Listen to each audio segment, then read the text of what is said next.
Forgive me, Father, for I have sinned. It's been 2 weeks since my last confession. Sorry I've left it so long. I've had a lot on my plate. I've been able to help Elizabeth again, which is nice. Just little things. Like, one time, I watched her making a cup of tea, only she'd run out of milk. So I ran to the petrol station, left a bottle on the doorstep, rang the bell and legged it. I just wish I could have stayed to see her face. Then another time she got back from work, and one of her wing mirrors was hanging off. After she'd gone to bed, I snuck into the drive and had a look. There was no great damage, just a bit of snapped plastic. I sorted it out with a bottle of super glue. See, only little things, but it's all making her life that bit easier. But then a couple of days ago I turned up in the morning and her car wasn't there. That was a worry. Had she spent the night at some guy's place? I knew she didn't have a boyfriend, but she was always a slut, so anything's possible. I'd been working the night before, so I didn't know whether she'd been back. I hung around all day, but there was no sign, and I was starting to get concerned, so in the end I decided to walk into town and catch up with her at the theatre. Did I mention she's an actress? She's doing an Inspector Calls at the Theatre Royal. I've seen it 14 times. You should go, she's magnificent. Only not yet, because, well, I went last night, bought my ticket, sat down and waited for the show to start, and then on comes not Elizabeth. Someone else was playing her part. I had to find out what was going on, so in the interval I slipped through a door that said staff only, and made my way backstage. Anyone can do that, by the way. Backstage, during a show, everyone's so busy, no one thinks twice about a strange face. And I got lucky. The understudy came off after her scene, and I heard her talking to a stagehand. He was all, "You're doing great. This is your first time, right?" And she was all, "Yeah, it's exciting, but I feel awful for Elizabeth, falling off the stage like that."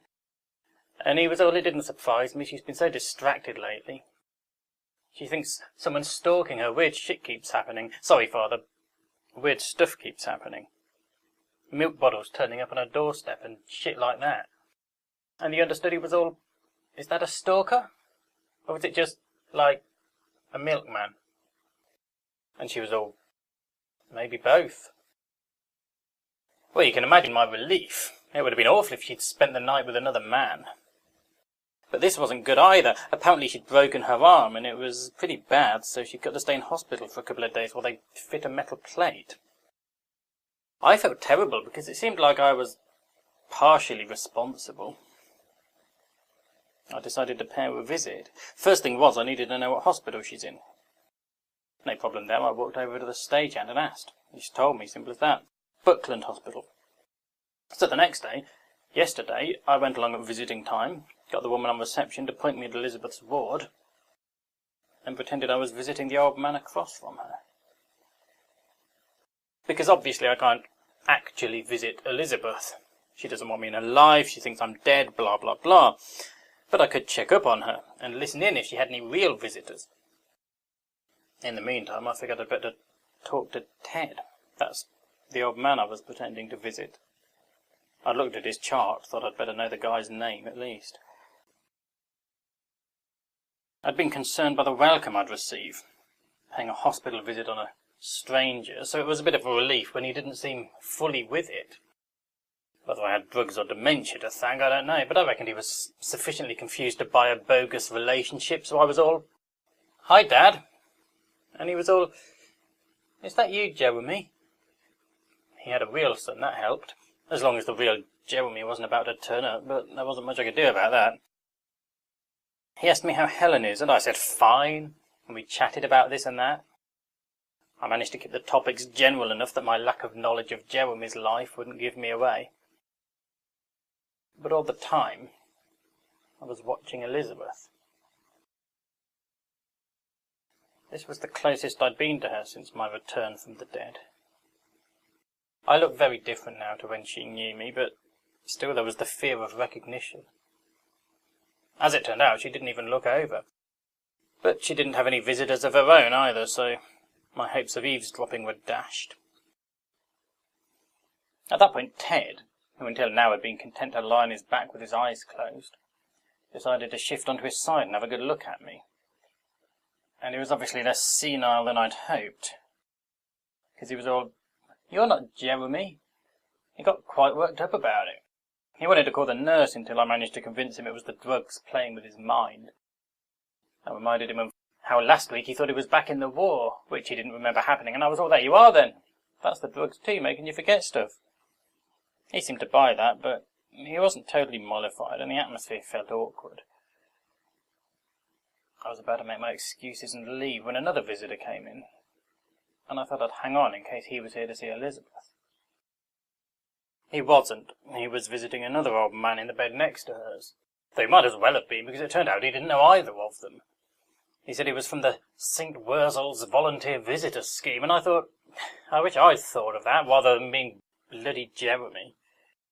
Anyway, it was a crap volunteer, because 2 minutes in he made eye contact with Elizabeth, and that was it. He shuffled around in his chair and said hi, and then the poor old man who thought he was getting a visit had nothing else to do but sit and watch while this bastard hit on my girl. It was only with great restraint that I didn't go over there and smack him.